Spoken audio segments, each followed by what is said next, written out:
What's up, losers? It's me, Shoeboots. I'm back, baby. For those of you that don't know me, I'm a podcaster, and I used to podcast a lot about video games. I don't so much anymore, but here I am. I'm back with my other nerdy love, wrestling. So it's great to be back. I'm hoping you're excited to be here, or I hope you're willing to take this plunge on an entirely new genre of content. And whether you're a longtime fan of wrestling or barely know anything, but want to know more, I think this is the podcast that's going to have something for you, and I think that's going to make a lot of sense very soon. I'll explain that in a sec, but first I need to introduce my lovely co-hosts. First of all, my dear pal that if you know me, you probably know him. He works in L.A. I don't know if you prefer Hollywood. I've heard you say you're from Hollywood. You don't need to mention that. Let's not mention the Holly Weird or anything like that, you know. But hey, Shoeboots, good to see you, buddy. It's Koltrane. Woo! Hey, everybody. From Holly Weird, California. California. I have no idea why I'm on a wrestling podcast. I have some idea. I'm excited. This is going to be something new. It's going to be fresh. We've got something cool cooked up here that Shoeboots came up with. And this is going to be super exciting. And I can't wait to dive in with Boots. And of course, Txcrazyhorse. This is going to be awesome. Yes, folks, if you thought this was high energy for now, just wait for the mood to drop because I'm about to introduce to you my good friend who I love to sass, Txcrazyhorse. How are you, buddy? Oh, man, I'm good. I'm glad to be here. Glad to be here with Koltrane and this other guy. I'm so excited. This is actually my second podcast. The first one, Don't Go Look It Up. It's pretty bad. But yeah, I'm excited. Woo! All right. So, awesome. Couple things about the show. First of all, this is going to be our three main chairs. I would like to have guests and potentially, I know many other people who have said, you're doing a wrestling podcast. I would love to be on it. But I could tell that they wanted to be on it in a very non-committal way. So I think as time goes on, I might find ways to rotate my friends in here and there if one of you's on vacation or something like that. So expect that. We would love to try to get guests. We know it's a little early. We're recording episode 1, but that is a long-term plan. But let's get into the meat of the show. I know there's a lot of wrestling podcasts out there, but I think this one's going to be a little different. I'm going to explain why in a moment. But before I kind of get into the premise of the show, so to speak, I think I want to talk a little bit about wrestling, who we are, and what wrestling means to us, because I've never really talked publicly about wrestling that much before. So let me tell you a little bit about myself. I am returning to loving wrestling after a long hiatus. I grew up watching wrestling in the 80s. I was a little Hulkamaniac. I was crushed when the Mega Powers exploded. I loved the Hitman in the 90s. He was the savior of wrestling after Hogan betrayed the WWF. I was ecstatic during the Attitude Era when I was finally old enough to travel, at which point I pretty much went to every WWE show that I could. I guess it was WWF still at that point. In Western Canada, I famously was front row for Raw in Vancouver when Too Cool won the tag team championships for the first time. So Nice. Oh, that feather's in my cap. And and I actually, in the late 90s, I took wrestling lessons from the Hart family. I actually got to take a lesson in the dungeon, in the Hart House, the famous dungeon. So I kind of lost track of it in the early 2000s, though. Total honesty, the internet wasn't really a big thing at that point, and I moved out from home, and I didn't have cable, and I just didn't have a way to watch it, and I was busy doing other stuff, and I tried to check in on it a little bit here and there, and I got to be honest, it wasn't really capturing me, and I wasn't really interested that much until a little thing came along called AEW, and my friends got me to check it out, and oh man, am I hooked. You're going to probably hear, like on any good wrestling podcast, a lot of WWE versus AEW, and I am definitely going to be the AEW apologist, arguer, defender. That's going to be me. That's not to say I hate WWE. I enjoy both, and I do think that they both serve different purposes, and I think it's actually really great for both companies that both companies exist. But I'm definitely personally in the AEW camp. Which is going to bring us to the WWE guy. Crazy Horse, why on earth would I ever want to have you on a Oh, man. podcast? Well, I needed someone that would hate on AEW and love on WWE to bring balance to the show. So please tell us a little bit about yourself from a wrestling perspective. Yeah, I've been watching wrestling my whole life. I remember the first memory was Hulk Hogan turning heel in WCW, the trailer park going crazy afterwards. um, well, yeah. Then I fell off after when the PG era started, but got back about 2 years ago during a WrestleMania after the whole pandemic thing. And if she was going to be the AEW mark, I'm going to be the one to tell you why it's awful and why it's just a worse version of WCW. I didn't even like WCW. Okay. All right. You shouldn't like AEW then. Oh my God. Okay, so there's a little taste, but let's add a little wrinkle to the mix. This brings us to our third host, my old buddy from APR, Koltrane. Can you tell us a little bit about your history with professional wrestling? Right. Well, I trained with Jake the Snake Roberts back in the day. We would get in the dungeon, and I suplexed him once. But no, so basically, so here's how it goes. So this is kind of interesting. So Shoeboots is AEW. Texas is WWE, right? I am the guy that grew up on wrestling. The days of Hulk Hogan, Andre the Giant, WrestleMania 3, when he body slammed Andre the Giant, one of the greatest moments in sporting history. Jimmy Superfly Snuka, Ricky the Dragon Steamboat, he was like my favorite back in the day. Hacksaw Jim Duggan, I think he was like cross-eyed with a 2x4, like that's entertainment. Yeah, it's just perfect.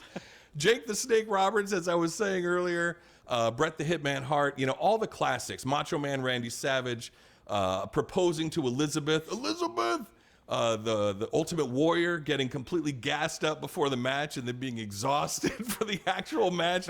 But man, when he would pull those ropes, like he was like, oh man, it's unbelievable, that guy. Yeah, I mean, that couldn't have been natural. I mean, right? I mean, there's no way.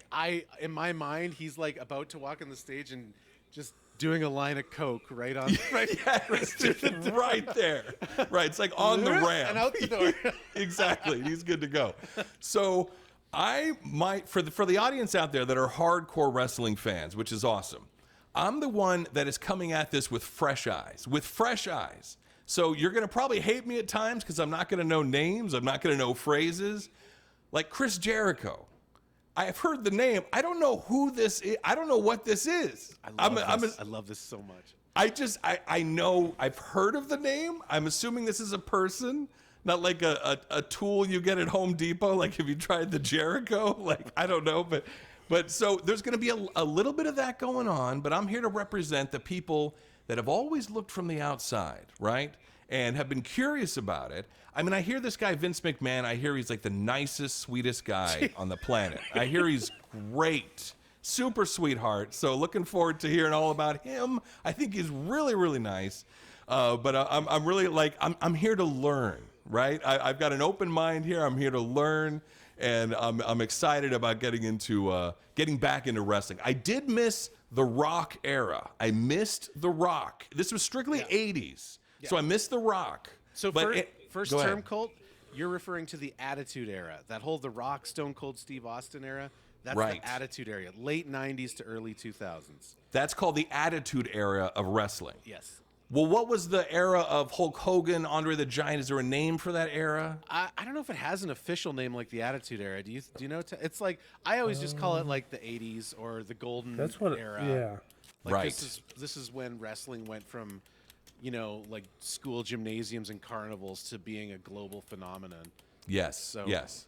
And I was there. In fact, even my wife has a picture with Hulk Hogan. Like that she showed me when she was younger, you know what I mean? So it was big, back in that time. So I did miss the Rock, the Attitude Era.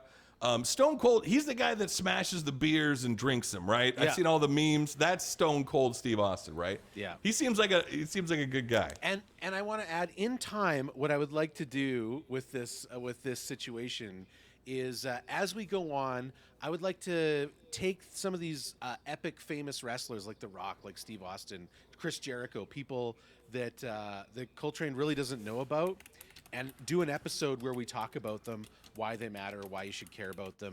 Maybe we'll watch some of their a match or two of their most famous matches.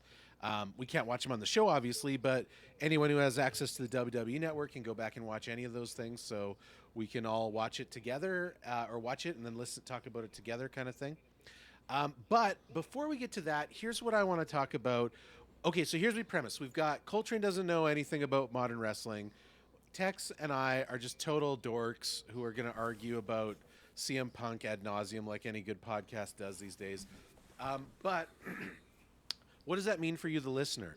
Well, if you're like a really hardcore fan, I know what you're thinking. Like, do I really want to hear some podcast where they're talking to some new guy who doesn't know anything about wrestling? To which I say, of effing course you do. Yes. There is nothing more than a snobbish wrestling fan's love than to tell somebody who doesn't know anything about why Chris Jericho is the GOAT or why Roman Reigns should have won at WrestleMania 39. We love it, and you will love it being in chat, typing angrily at him as we argue. You will love listening to it. I know you because I am you, and this is what the podcast that I want to hear. So there's that. Now, is that to say we're not going to talk about anything sort of insider? No, we absolutely are. In fact, it's going to be a little awkward at first because a lot of it's going to go over Coltrane's head. But I do think it's still important to talk about current events in wrestling on the show. So we will do that, and I'm sure Colt's going to have questions. And we'll just see what happens. I might have one or two, but it's fine. And sometimes we'll probably have to tell you, you know what? That's a big question. You might have to table that one for a bit. Sure. We'll come back to it. But this brings me to sort of our first little program, as I call it, in this show. What we're going to do on this show for the next 6 weeks. I've decided that it might be fun to kind of like come up with ideas of what to do on this show and do them for a little while and then kind of move on, because we can't have a podcast where Coltrane is new to wrestling forever, because eventually he's going to learn stuff and he's not going to be new to wrestling anymore. So we decided to come up with a fun way that we can introduce Coltrane to wrestling in a way that you, the listener or viewer, can also follow along. And what we're going to do is Coltrane is going to watch for the next 6 weeks AEW Dynamite. Every week. He's going to go in blind this week, and we're going to talk about it next week. And there's going to be characters he doesn't know. He's going to be like, oh, that's Chris Jericho. And we'll talk about it. Now, why are we choosing AEW Dynamite? Well, because Coltrane and I, in 6 weeks, at the end of May, are going to meet in Las Vegas, Nevada, and we are going to attend the next AEW pay-per-view, Double or Nothing, live in person.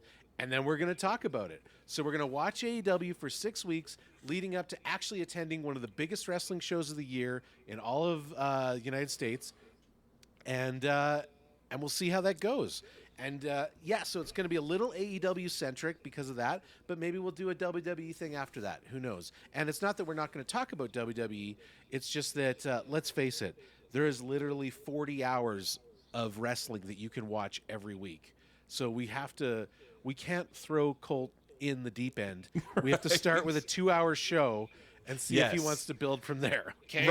Right. Real light and easy, just 2 hours of AEW. Now, Texas, let me ask you. 2 hours of AEW versus 2 hours of WWE. Is for a first timer here, is this going to be like complete nails on a chalkboard? Would I be better starting with WWE? AEW might be more fun as to start with, but it's a little messy. Oh, so WWE is more of a cleaner. The stories are cleaner. It's a cleaner subject, and it is PG, so it's a little bit more wholesome. I guess the word for it would be. Yeah, WWE is the show you bring your kids to. Yes. AEW has forks in heads sometimes. What? so it's more after dark? Is AEW that kind of thing? AEW is not it's not that the show's all about extreme wrestling, which is a genre of wrestling, but they're not afraid to dip into that genre from time to time. So you will see blood, you will see thumbtacks being poured onto the wrestling ring sometimes. You will see Wow. there's a issue of a fork in the head that's in the news this week because Bret Right. Hart had something to say about it, but we won't get into that today. But that's not what AEW is all about. But that is certainly a piece of what AEW is about, and it was what WWF was partly about back in the Attitude Era as well. So WWE decided to go PG. What, maybe 20 years ago? Is it 15 years? 15 years ago. Wow. Yeah, they just made a choice that they're no longer. They used to have a lot of really kind of TNA and blood and guts and stuff, and they just decided they were going to go PG for reasons I don't know. But I remember back in the day, the Jake the Snake Roberts would literally throw this python onto the ring, and I remember he like wrapped around another wrestler's neck and then started attacking the referee, and it was like, whoa, like it was Macho super Man. insane. He Yeah. attacked Macho Man with it. yeah, Macho Man got bit by the snake once or something like that. Right? That's insane. So you're not seeing that these days. So that's more likely to happen on AEW than WWE these days. I don't think anyone's going to use an animal these days because of all Right, the cruelty well, to animal stuff. True. But you're more likely to see some haphazard stuff on AEW. Gotcha. For sure. Now, that's not to say WWE doesn't do some pretty intense matches from time to time. Yeah. I just think it's more common in AEW, and they embrace it as part of their identity. sort of thing. Excellent. All right. Yeah. So before we get too much into it, what I would like to do, just real quick, we're normally going to start these episodes. You know, this first episode's a little different because we wanted to introduce the premise. We wanted to invite you all to watch Dynamite with us, and we're going to kind of, starting next week, dissect each episode. And Koltrane, I'm going to encourage you to, I don't know if you need to take notes, but like take a note of like, who's interesting to you? Who would you like us to kind of talk about a little bit more? Because it is truly going to be like trying to start a soap opera. You're joining storylines that are, some are going to be partway through, some of them are going to be just beginning, some of them are going to be a year old and almost over. So Right. you're going to see, and some of it's going to be a little like head jarring at first, and it's not uncommon to basically say, hey, what's going on with this person, and have someone who's been watching catch you up on the storyline there. So Okay, now I have to ask. Tell me there's not a storyline where there's someone like with an eye patch and then it's like the evil twin brother or something like that. Like that's not in this, right? Like there's like I the can't- evil twin, well, but it's there- the same guy and he just like puts on an eye patch. There's no eye patch, but there was, WWE did do a story last year where the one character, Elias, disappeared, and then his brother was on, who was clean shaven, but Elias had a beard. Oh, of course. So it wouldn't be that Elias shaved. It wouldn't be that. This was the brother. yeah, but they knew that everybody knew it was the same guy, so they kind of played into the gag. Right. So- okay, that's awesome. That's awesome. And there was even, he had a feud with another wrestler who was like, "You're the same guy," and That's awesome. I was not a fan of that story, but that has happened. Okay, excellent. And then excellent. probably the worst. This isn't exactly that, but one of the worst moments would be in the mid '90s. Two of the top stars in WWF at the time jumped ship and went over to the competitor WCW. Razor Ramon and Diesel. You might know those names. They left, and so Vince McMahon decided to recast them. And they brought in two different people to play Razor Ramon and Diesel. With the same names. The same name, same outfit, Right, same music. Because WWE owns the copyright of their names. Yeah, So they WWE couldn't take the names. When they left, they couldn't take the names with them, so WWE kept them. Oh, that's awesome. And actually, And everyone knew, of with course. Kane. Yeah, and yeah, we'll get into Kane and all that. But he to produced me, them. that was one of the lowest points of wrestling. I don't know. This sounds pretty juicy. I gotta admit, this is some good But this stuff. is like mid '90s when they're not really being open about it being fake, right? Like it just didn't. I don't know. Right. It wasn't a good fit. But I'm getting sidetracked here. Folks, before we move on, let's just talk a little bit about the news. Normally, starting next week, we're going to open with a couple headlines of the week. This week is a little different, but we're going to just talk about a couple major headlines that aren't super new, but since it's our first show, I feel like especially Tex and I, we need to go on the record with a couple things. So let's first start with the big news about CM Punk. It is rumored that there are plans in place for him to make a return to AEW in June. It is not, there are several rumors floating around, but the general agreement is that so far he has not made peace with the Elite, and that there is talk of a soft brand split in AEW with CM Punk on a new show that is rumored to be announced soon, and the Elite on Dynamite. Tex, do you think there's truth to these rumors? And if so, what do you think about this idea? Well, I think he's coming back because, I mean, they're paying him, so he has to work. Or he's going to be a breach of the contract. But I don't like the split because who's going to be on the A show, who's going to be on the B show, and the Elite's going to want to be on the A show, but CM Punk's kind of the star, so he should be on the A show, and it's just going to be a headache, and I'm glad I don't have to deal with it. Yeah, I hope that CM Punk is coming back, but I hope that they're not going to do a brand split. And just since I know that Colt has who the hell is CM Punk, you are going to hear a ton about CM Punk, and we're just not going to get into it today. So I'm sorry. That's no problem. And just real quick, so he's been gone. How long has he been gone for, CM Punk? He was suspended last fall indefinitely for an alleged altercation backstage after a show, where it is alleged that he started a fight with 3 other wrestlers that are collectively known as the Elite. Wow. Now, you just said that he was banned indefinitely. Yeah.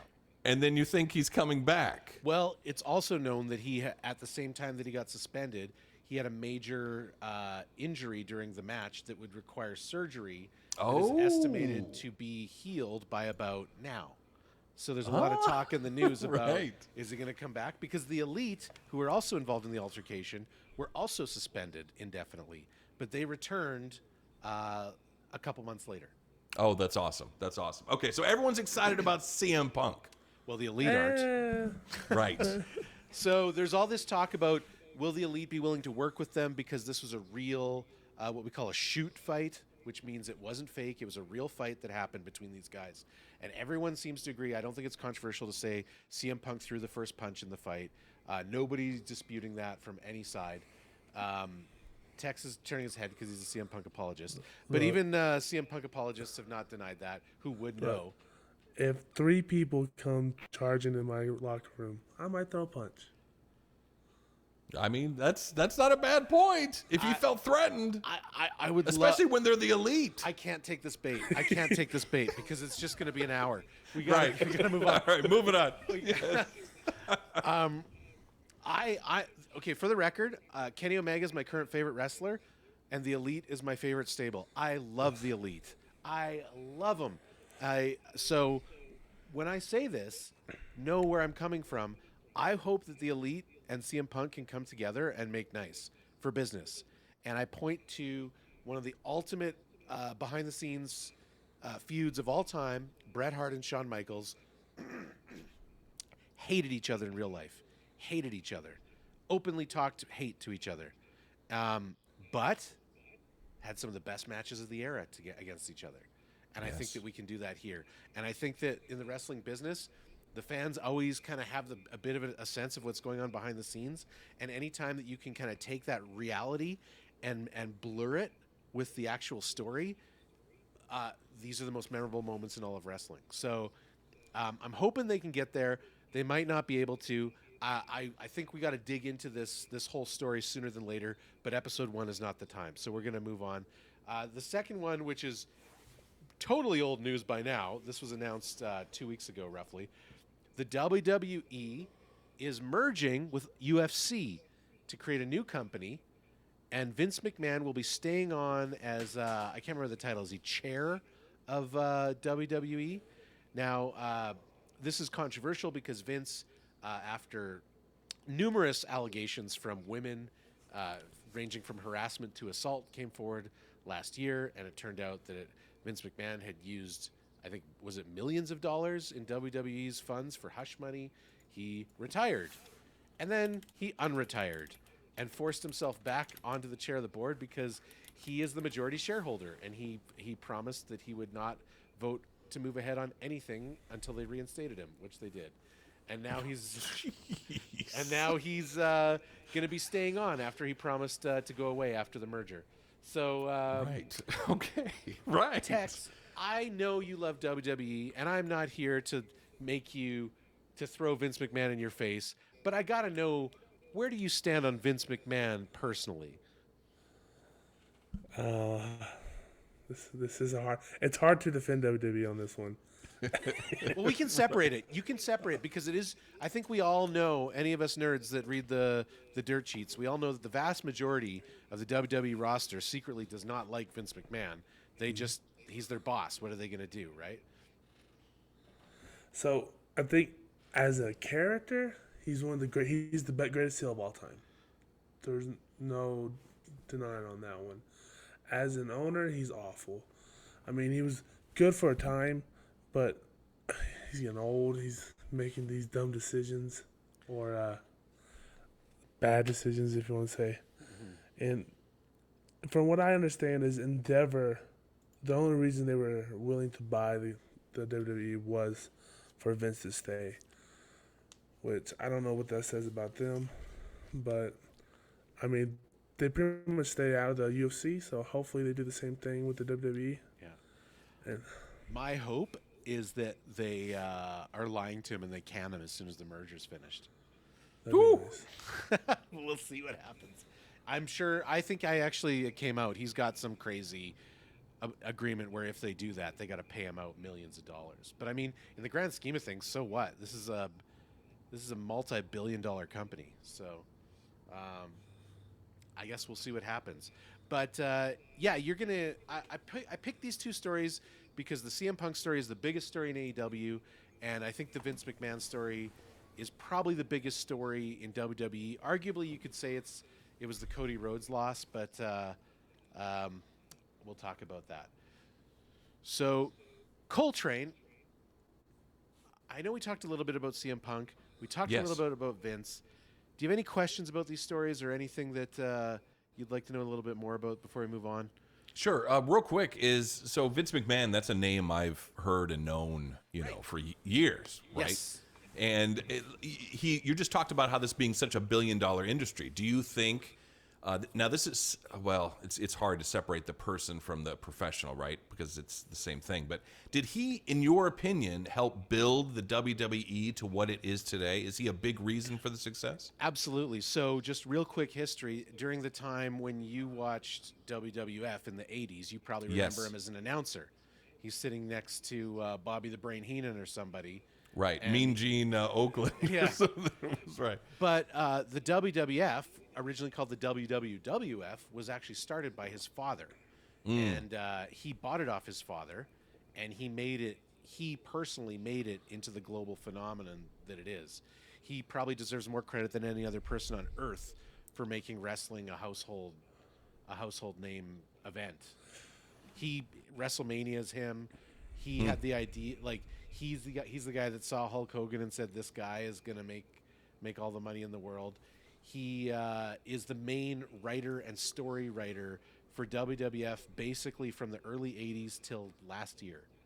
And, wow. And arguably, depending on who you talk to, he still has his fingers in the pie as far as the story goes to this day.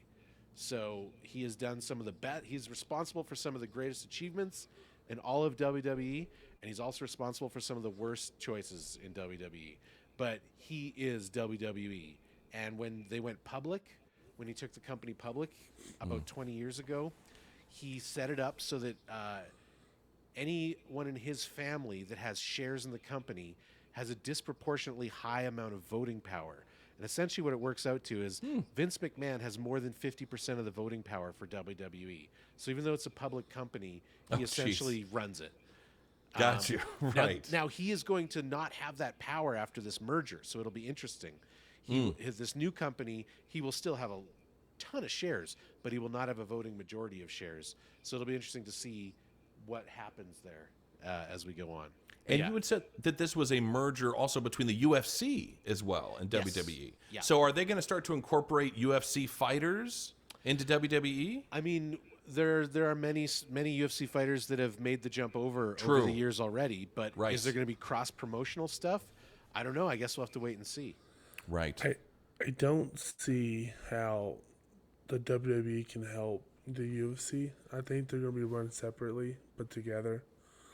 Maybe programming. The WWE has their promos are the best of any company, so maybe they can help with that part.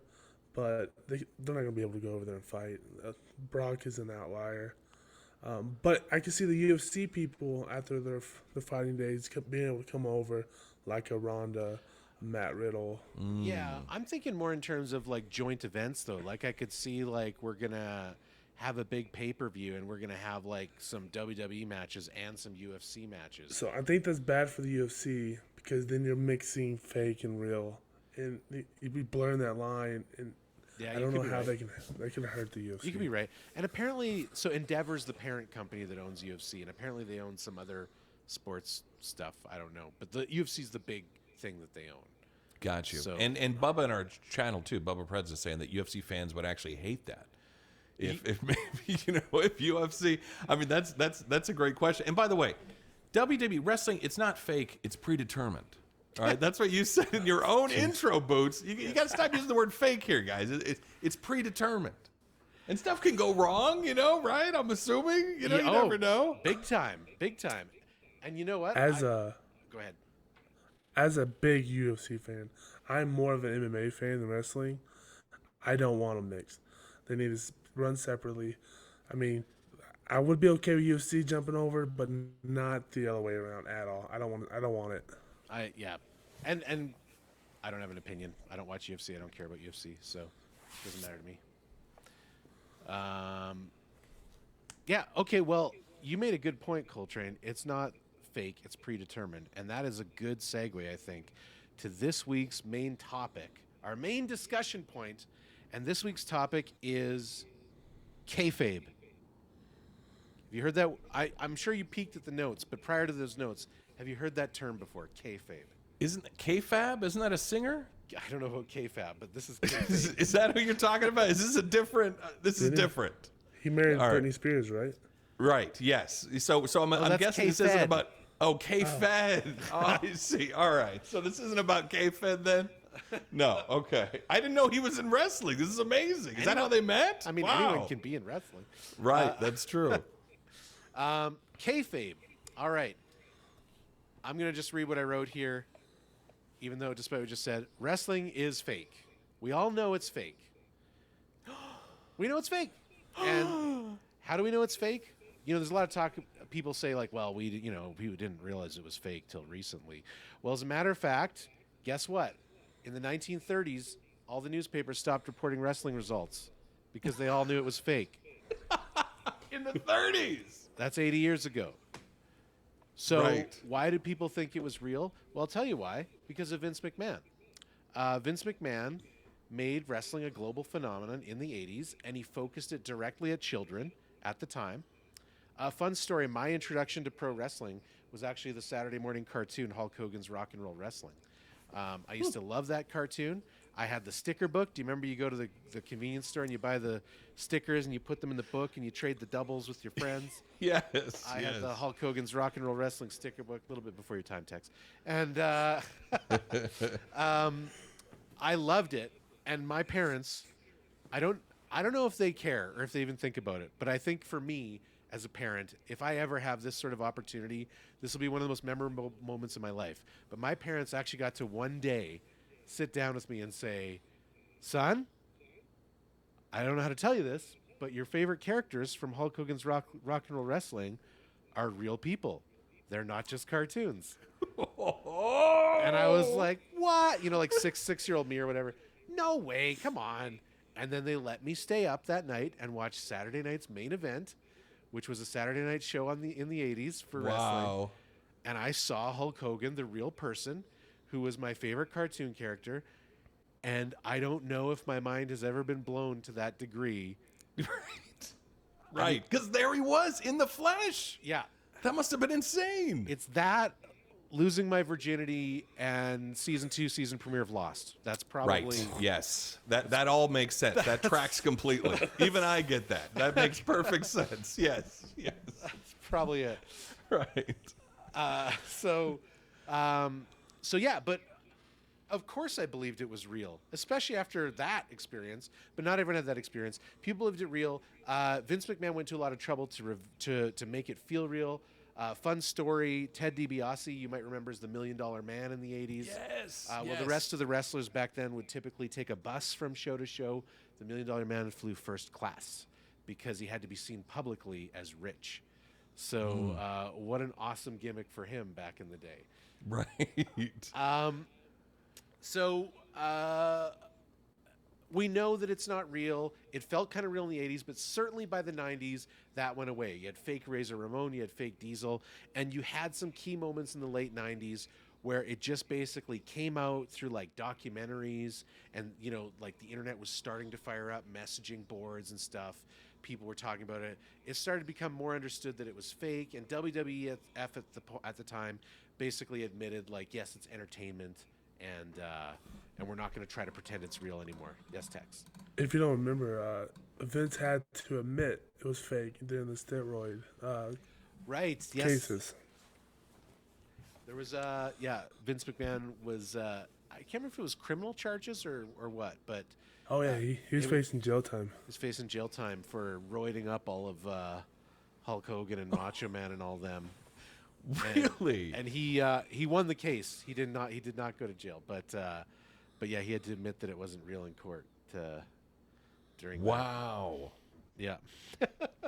You're telling me that the pythons weren't real? That Hulk Hogan's pythons weren't real? They were real. They were just roid real. Exactly. All right, that's fair. That's fair. And as Bubba's saying in chat, they're sports entertainment. So that's the term that WWE embraced. They no longer call it sports. It's sports entertainment. There it is. Yes. It is sports-themed entertainment. Just like Taco Bell is Mexican-themed food. Perfect. It's not Mexican Perfect. food. It's Yes. Mexican-themed Themed. food. Yes. There's a difference. Yes. Yes. Okay. So, kayfabe. Let's talk about this. Where's my little... I guess what I wanted to get to is, what is kayfabe? Kayfabe... Where's my... I know this is really unprofessional. There it is. This is my definition of kayfabe.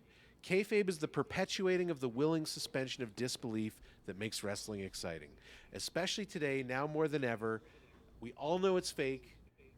You can look to any number of podcasts that will come out this week where professional wrestlers are appearing out of character, sometimes even appearing in their real-life names, not their stage names, and talking about the storytellings, talking about delivering moves.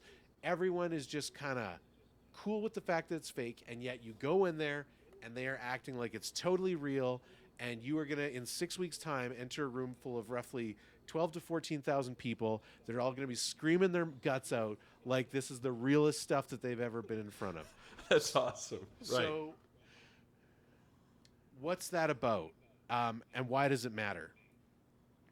Well, I think a lot about how this compares to your line of work, Colt. You work in the film industry. Kayfabe is something that is alive and well, I would say, in movies. Yes. We all know that the Avengers aren't real, but... What?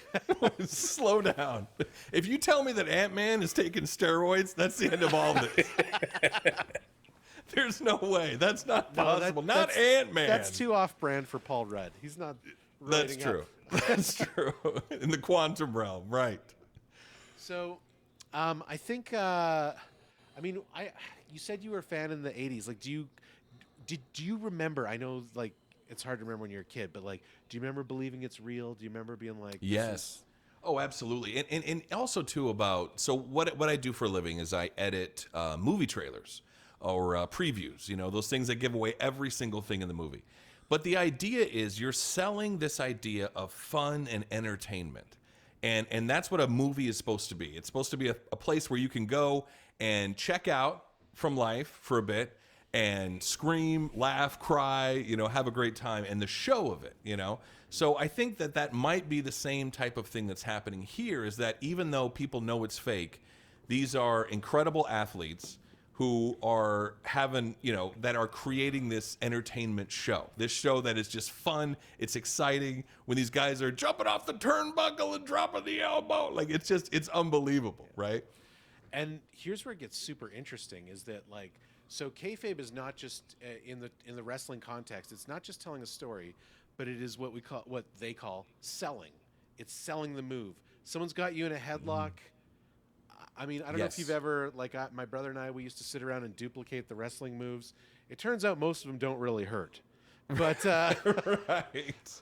I remember my brother and I trying to figure out how to make the sharpshooter work. That's like Bret Hart's submission move that people like tap out, like, oh my God, he's going to break my leg. We couldn't make it hurt. So and I did everything we could. I'm not saying that it doesn't hurt. Maybe we weren't doing it right. We were just kids. But a lot of moves, that is true. They don't hurt. And but they're sitting there screaming. And so that's a piece of it. But there's also a piece that some of these moves are truly death-defying. Like, people get paralyzed in this line of work. I mean, a big star last year in WWE broke his neck. Now, thank God he didn't become paralyzed, but he may never wrestle again because it's just too dangerous that he could become paralyzed. But was it the pile driver? Because wasn't the pile driver like outlawed at some point? To my knowledge, WWE does not allow the pile driver anymore, but AEW does, and I wish they would. It is a very dangerous move. There's a few that can do it. That are allowed to do the pile driver? Like they're pile driver approved? Like it's like a license? Like grandfather didn't do it. Right. Okay. Gotcha. Essentially, if you're taking a pile driver, assuming you're being held properly, you have to, right as the person starts dropping onto their ass, you have to do this. You have to bow your head down. Otherwise, the top of your head will be driven directly into the mat and jam your neck. Right. Which has happened. It happened to Stone Cold Steve Austin, cut his career short. Oh. So it's a dangerous move, and I wish they wouldn't do it personally. But well, it was interesting too about when you're talking about that these moves don't hurt, right? So my question to you guys is, who are some of the good sellers? Selling the pain, selling the moves. I had heard in some interview that The Rock actually was a great seller. Like, he could really sell that he was taking the hits, that he was taking the blows. I don't know if you guys agree with that, but in your mind, through AEW, WWE, who are some of the really good sellers that make you think they're really going through it? Well, one thing, The Rock he used to break kayfabe. That's what made him so special. Like the people's elbow, that doesn't hurt. It's an elbow. Right. That takes 2 minutes to get going. Coltrane, you probably don't know the people's elbow. The Rock's finisher is he would get someone down on the ring. They're out cold. Yes. And then he would take off his elbow pad, throw it into the audience, move his hands around, and then he'd bounce off one side of the ring, run across the person, bounce off the other side of the ring, run back to them, stop, lose all momentum, stand still, and then drop the elbow. Right. Like super quick, right? Yes. Obviously, yeah. So that's what Tex is talking about. Like, everyone knows it's fake. That is what I would call hybridization. Like, it's that everybody knows that it's fake, but because he's won them over so much by that point, it just kind of works in a way that's hard to explain. Right. He's built up the hype, the emotion. When he takes the pad off, he throws in the audience. Everyone's going crazy. They know what's coming. They're excited. Yeah. Yeah, he was real famous about overselling everything just to try to make the other wrestlers laugh, like The Undertaker or Stone Cold. And he kept trying to overdo himself, so he's got ridiculous. But it was great. Yeah. I mean, going back to the old days, Shawn Michaels was quite famous for being able to sell. And he also famously oversold sometimes, but usually it was for people he didn't like. He just wanted to make the match ridiculous. That's interesting. That's the stories that you hear anyways. He was kind of a jackass back in the day, by his own admission. And then these days, who's my favorite seller these days? I think that in AEW, there's like a lot of new young up-and-comers that do some really good selling. Darby Allin, Sammy Guevara. I mean, Chris Jericho's a classic. He works to make people look good all the time. I think that generally most wrestlers these days in any of the major brands are are good, doing good sales. Like they're really working to make each other look good. I think that is like kind of the current bar for professionalism these days. That's awesome. But I mean, just to answer your question, I think for me, it's the show, selling the show, and letting people have such a great time of flying off the ropes, you know, taking the hits, falling, crashing. Like, I think that's what even though they know it's fake, in that moment, it's real. It's real for them. It's entertaining. Yeah. It's incredible. And I think there's sort of especially with the high flyers, because there are some high flying wrestlers in both companies. There's a certain sort of trapeze element, almost like they're gonna do something that's crazy that most people can't do, and they're gonna do it live in the moment, and they're gonna make it look like a wrestling move. And we all know that it doesn't hurt more when you do a front flip before landing on somebody than if you just would have landed on them without, doing a spinning. Right. Like, right. But it looks cool. But it looks awesome. So, Yes. So you go crazy, and Right. you will find some people that don't care for that type of wrestling. They think that's too that's lame. They prefer the old school, like, pretending it's being gruff and not doing anything too major. I'm of the school that I Right. like that stuff. I kind of like it all, and I think a good wrestling show has a good mix of everything. Of the high flyers and everything. Go ahead, Tex. Everyone knows if you jump like a frog off the top rope, it hurts 100% more. The frog splash. Yeah. Right. Well, I'll tell you, I just had a quick memory when I was a kid. I remember this moment. It's seared in my brain, where it was a classic thing where two wrestlers are going and one is punching the other. And you're hearing this boom, boom, boom every time he hits him. And I remember noticing he was stomping on the mat every time he was punching. So he was like, boom, boom. He was stomping with his foot. And I was like, wait a minute. Is he? Wait, what? Like, I remember having this moment. Yeah. But it sells it. It sells it. Everyone sees it, and it's just kind of cool. You're also going to see one of the most, in my probably overused moves these days, is the super kick, which is where you just kick somebody in the face. That's it, right? Yes. The big boot. First made famous by Shawn Michaels. It was his finisher. He called it sweet chin music. But a lot of wrestlers these days are of the age where they probably grew up watching Shawn Michaels. So a lot of them are doing super kicks. And famously, a good super kick, you slap your knee as you kick so that it sounds like your foot just slapped them in the face. Oh, that's awesome. That's awesome. Right. And I remember Hulk Hogan, he had like the big boot. I remember that big yellow boot to the face. Yeah, was like really intense. Yeah. He had like a size 45 shoe or something. Like that guy was insane. He's a big dude. Yeah. So, that stuff's just kind of there, and you're going to see controversies. I know right now the super kick, Bret Hart, the legend, Bret Hart, basically wrote, I can't remember if it was an interview or something, but he's kind of in the news right now because he kind of took a crap on modern wrestling in a recent talk, that he's sick of the leg slapping, and he thinks that's fake. He said a bunch of other stuff too we won't get into right now. But I think that my personal view is that, like, in any era of wrestling, there's certain moves that are just way overused and they just get stale. Right now, I think the super kick is probably one of those moves. Right. I wonder if they're ever going to add like sound effects, in the future. Like, do you think they would ever like pipe in I wouldn't like put it little past speakers on the WWE. ring, right, to add sound effects to it? They have been sort of busted before for piping fake audience noise into their broadcasts. No, never. No, that's outrageous. Outrageous. And there is some fun stuff, and I'm not going to single WWE out because I think both promotions do this now. When they sell an arena, they'll sell out obviously the floor, but for the upper levels, they'll only sell one side first, and then they'll open up the other side when that sells out, so that the empty side is behind the camera. And so you'll see It's genius. You'll see people on Twitter or whatever, like, who are sitting up there being like showing with their phone, like, it's all empty behind the camera, right? Right. That's awesome. That's awesome. Yeah.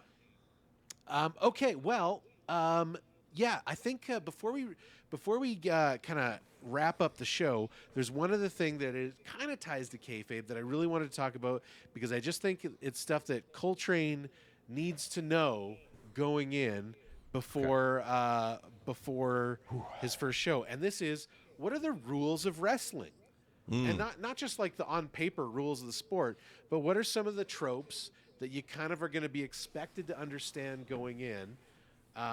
And I want to start with some super basic, and I kind of want to know where you're at, Coltrane. Sure. How does one win a wrestling match? Well, as far as I know, it's the 1-2. Oh, and he kicks out right before the 1-2. Oh, and then he doesn't make it. But it's usually the pin, the count to 3, or like a submission, like a tap out or something like that. Yeah. Or like when somebody's out of the ring for like 28 minutes or something. like they're counting. They're like 1, 2 or something. So the basic way to win a match is by pinfall or submission, unless different rules apply. Like sometimes like an I quit match, for example, is a match that can only end when somebody takes the microphone and says "I quit" into the microphone. You're kidding. Has that happened? Yeah. Oh yeah. Really? That's an I quit match, and the ref will carry a microphone with them and offer it to them at any point. Jeez. So those are matches, and of course, if somebody loses consciousness, they're considered to have submitted. Right. That makes sense. Yeah. Right. So like often like people will tap out, or if they refuse to tap out, they'll just fade out. Right. There's something to be said about that from a storytelling perspective. Like it's kind of like it's a little more honorable that I didn't tap out. I physically lost the ability to continue, but I didn't tap out. Now, I got to say, there was one moment where I think it was Hulk Hogan. He was being slept, and he was falling asleep, and his hand was going down. And then all of a sudden, it started to rise. Yeah. And he was shaking it, and the audience is cheering, and he's like that. And then they're punching him, and he's like, no. Like, unbelievable. Just shaking. Tex, Yes! Maybe Tex can clarify. I don't know if WWE still does the 3 hand drop thing for... That's what they used to do back in the that's day. what it was. To test if they're out. I'm going to drop if their Last time hand I drops saw 3 it, times. Cody Rhodes did it WrestleMania, but they did it once, and he dropped and stopped it. Because like these days they treat it more like UFC does, is where they if someone loses consciousness, the ref ends the match immediately, and that just makes it feel a little more realistic. Because in real life it'd be super dangerous to let somebody be like unconscious, unable to defend themselves, being held in this move, right? No longer breathing, right? Yeah, exactly. I get it. But back in the That's 80s, yeah, they did the classic, I'm going to drop your hand 3 times before I call it. And of course, on the third one, Yes, the crowd goes crazy. oh my God. Ah! Oh, it's unbelievable. I would not be opposed to them bringing that back. Yeah, That's pretty good. amazing. Okay, so pinfall or submission, main ways to win. Now there's also tag team matches. Are you familiar with tag? Like, do you remember tag? Yes, you got to tag. Now, are there rules to the tag? They just basically you slap the hand, you can get in, you're good. The general rule is there's one legal person from each team at a time, and only they can make the pin. Whenever you tag, there is I can't remember what the exact rules are from each company, but as general, the ref gives a 10 count before the person who tagged out has to leave the ring. So you get a small moment of opportunity where you get to double team someone with an impressive move. Interesting. Okay, so you can do a tag team move for what 10 seconds or something once before you got to tag, switch do it, out. and then you got to get out. That's awesome. That's it's awesome. a loose 10 seconds though. Yeah, it's yeah, and to be honest, like if you break it, you should technically be disqualified. But disqualifications only ever happen at the ref's discretion, and they very, very rarely decide to disqualify a match. That's awesome. It's actually so rare these days that I think that it's actually needs to be dialed in a bit. Like I think we need to see more disqualifications these days because there's like I couldn't tell you the last time I've seen one on AEW. I think I saw one on WWE since I started watching it a lot in the last like 4 months or so. Yeah. Now the count out you said if someone leaves the ring, if both wrestlers, I can't remember if it's just one or two. No, if a wrestler leaves the ring, the ref will start doing a long 10 count. Like 1, it's not seconds. Like each count is maybe 5 to 10 seconds based on their. And if the count goes to 10 and they don't get back in, they are disqualified and lose the match. However, there are many matches, and I wouldn't be surprised if you saw one this week where the ref gets to 10 and nothing happens. They just Right. Sure. He's like 11. You can tell when they're supposed to really try to do it because they'll go 1, 2, 3. They'll go real fast. Otherwise, they're like 1, Yeah. Right. Then they'll take their time. 2. Right. Yeah. That's awesome. It's part of the show. Or sometimes, what I do like to see sometimes, and I wish we'd see more of this, is that like they'll get to 8 or 9, and one of the wrestlers will roll back into the ring and then roll back out, Oh which my god. forces the ref to restart the count. to reset it. I just like that touch. I think that's good.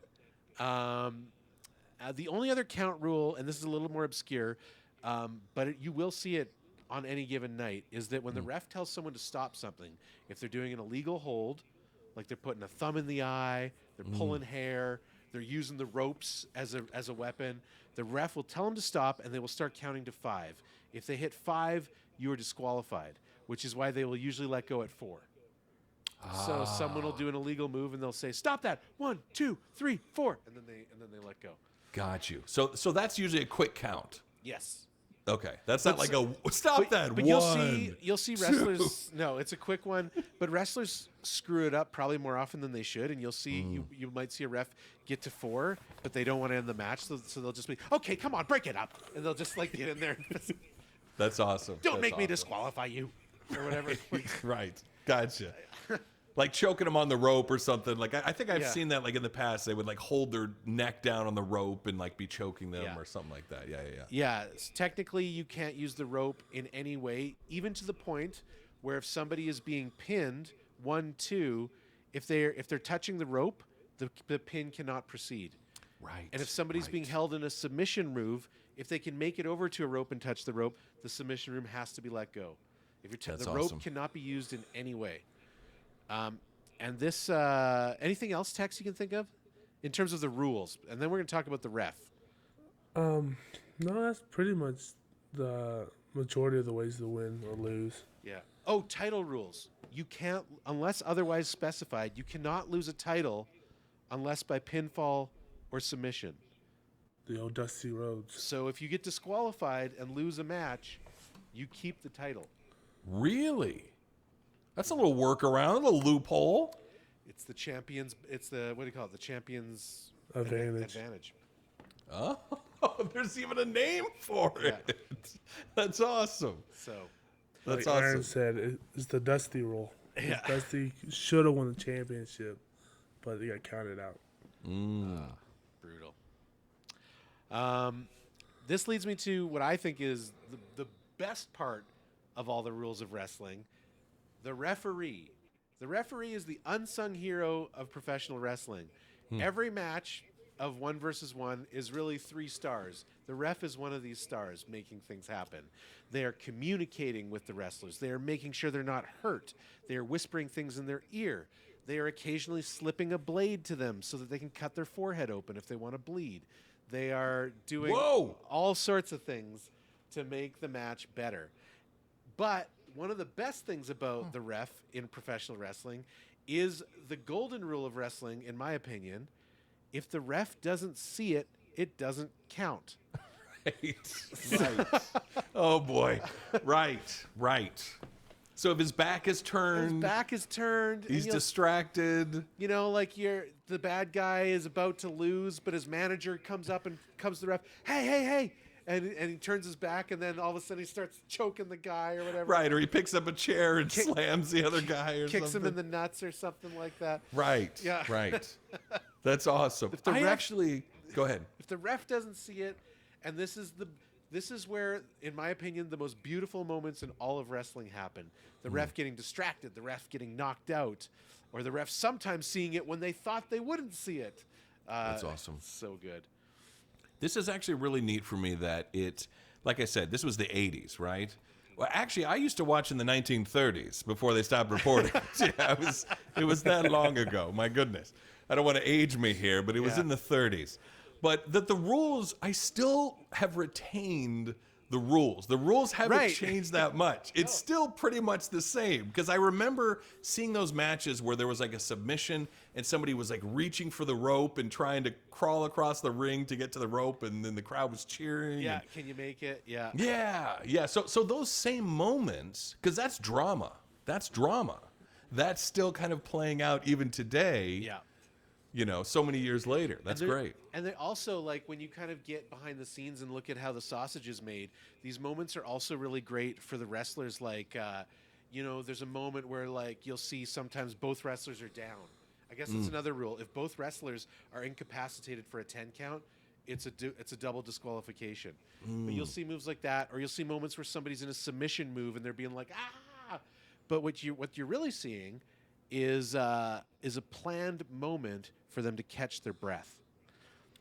Oh, interesting. I like to compare it to hockey because I'm Canadian, but I'm sure this applies to football or whatever.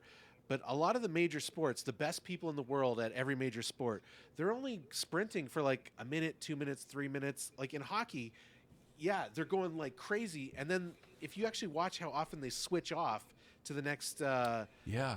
you know, Fresh legs. fresh Yeah. leg. It's like 2 minutes and they're off, right? Like sprint for 2 minutes off. A wrestling match, your average one is probably between 5 and 10 minutes, and a marquee match is probably 20 to 30 minutes on average. So these Wow. guys need a break, you know? Yeah, So yeah. there's going to be a lot of moments in the match that are designed for them to catch their breath. Oh, he's being held in the ropes. Oh, he's got a headlock on him. Oh, he fascinating. he took this heavy move and he's out cold, and they're counting. Right. They're catching their breath. Wow. So, It's just so he can regain strength and keep going. yeah, I mean, And that's part of it anyways.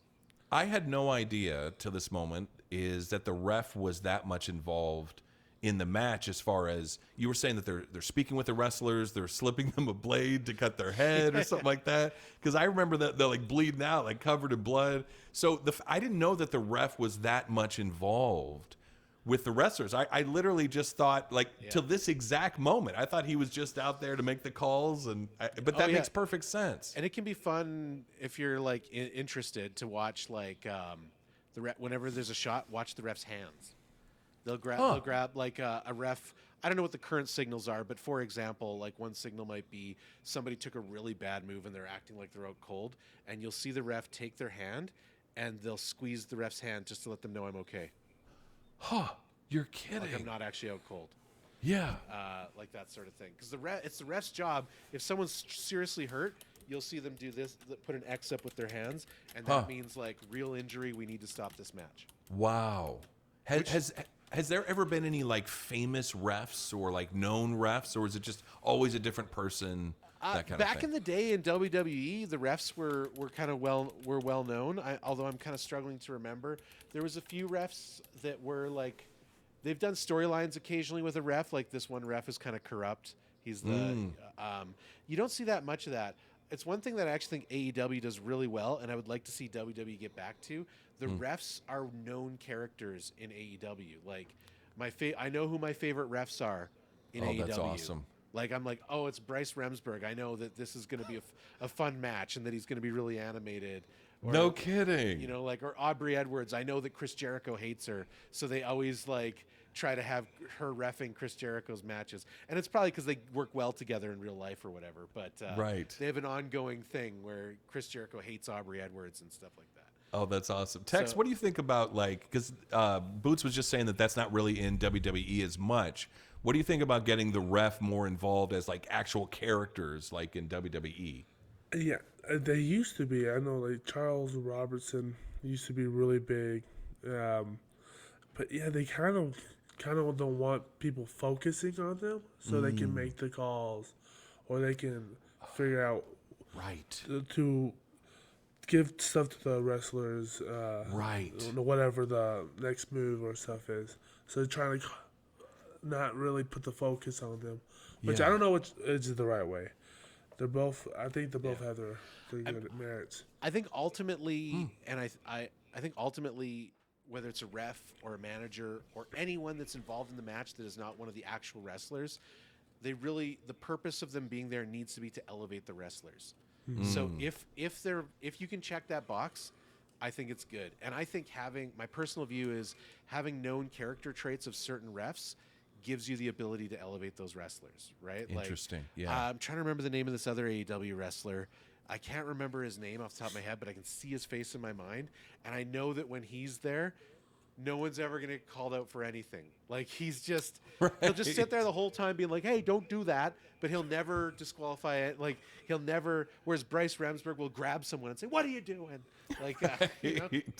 That's awesome. I really like Texas's point because the ref is also doing some like sleight of hand stuff. Yes. You know, to communicate with the wrestlers, like you're saying, to pass them things, to make sure everyone's okay. And you're right. If the ref is the character, you don't want the audience focusing on them, their hands, their movements. That's a great point. Yeah. All right. Well, I think we're running out of time here, so I think it's time to move on. But folks, this is normally the time where what I would love to have is emails. And last night, when I said to myself, what do I need to do before the show today? One of the things I said I need to do is I need to get the email address going for this podcast. And I did not do it. Right. Yes. Perfect. So I'm here to ask you to write us emails, and I don't have an address. I promise to have an email address for the show next week. Perfect. But in the meantime, you can tweet at me at the Shoeboots on Twitter. You can email at the Shoeboots at gmail.com, and I will get an official email going as soon as possible. But I'd love to be able to involve you guys in the show. And I think as we go on, as this becomes less about introducing Koltrane to wrestling and more about wrestling itself, I would like to, at the end of the show here, maybe kind of like center on a specific wrestler on any given week, talk about them. And maybe initially, Colt, like we could have you come to us and say, like, this is someone that I kind of caught my eye. Yeah. And I'd like to know more about them, and maybe we'll do that next show. That's awesome. That's yeah. great. So, but I think for now, overall, I don't think we blew it. So I think this would be a good time to leave on a high note. Now, normally we're going to record this show Sunday nights, but Koltrane is going on vacation. Yes, for the first time in years, right? Yeah.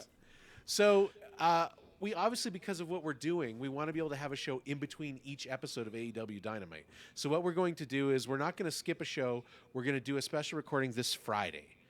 So this Friday, I'll tweet it out. I'll social media it.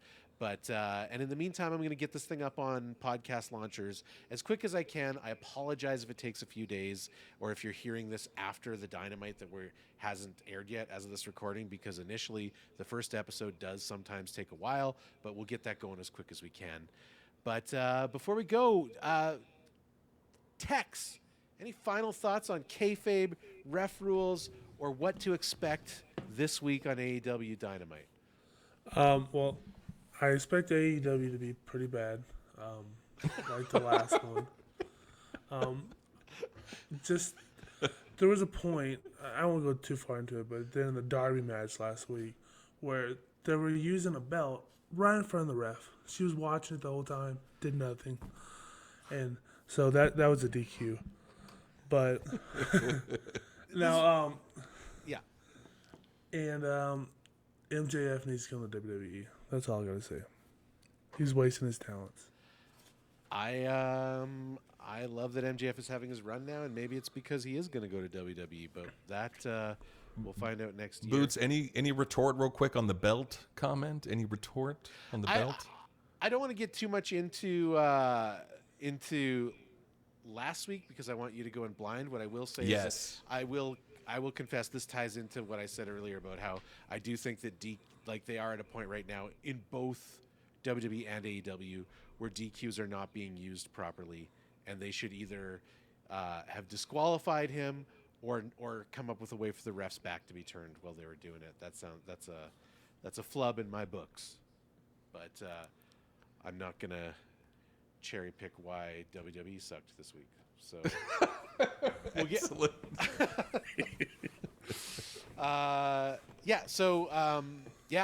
Koltrane, any final thoughts or concerns, comments from you? Yeah, I gotta admit, I felt like a little kid again talking about this, like bringing back these memories. I was 8 years old watching Hulk Hogan's hand drop for the third time, and then he catches it and he shakes, and then and so I'm really jazzed. I gotta admit, I feel like a little kid again. I feel that that energy, that kind of like about wrestling that I used to be so pumped up about when I was younger. So for me to come in with fresh eyes. I'm really excited about it. I'm really looking forward to this. So I think it's going to be a lot of fun. I think this is going to be a lot of fun. And it'll be interesting to me to be able to see AEW now, to be able to see WWE now, how I remembered it, my nostalgia of that time in the 80s compared to now. So I'm really interested, and I will take notes as I'm watching. And maybe I'm like, AEW is terrible, or maybe I'm like, all right, Tex, AEW is amazing. Like, what happened to WWE? Like, you never know. So I'm excited where this is going to go, and I'm super pumped to be a part of this. So thank you. This is great. And the last thing I'll leave you with is, we're only asking you to watch AEW Dynamite. Down the road, we're not going to stop you from watching anything else if you want to, but I would ask that if you're feeling like watching more, at least for this week, try to limit yourself to just that one episode so we can have that just like in a bubble, that one episode for the, 100%. For the next episode. It's going to be great. And then for those of you that are like, we really want to hear more about WWE, like I said, we literally bought tickets to AEW Double or Nothing, so this is obviously the play. But I think it will make sense for us to talk more about WWE after that point. So stay tuned. All right, I think that's going to do it. I'm not going to drag this ending out any longer. Thanks, everybody, for listening. Thanks, everybody, for showing up for the chat. You can join us on chat on my Twitch stream, twitch.tv/Shoeboots. Watch our socials for the next time we go live, which will be this Friday. That's going to do it for me, for Colt, for Tex. Later, losers.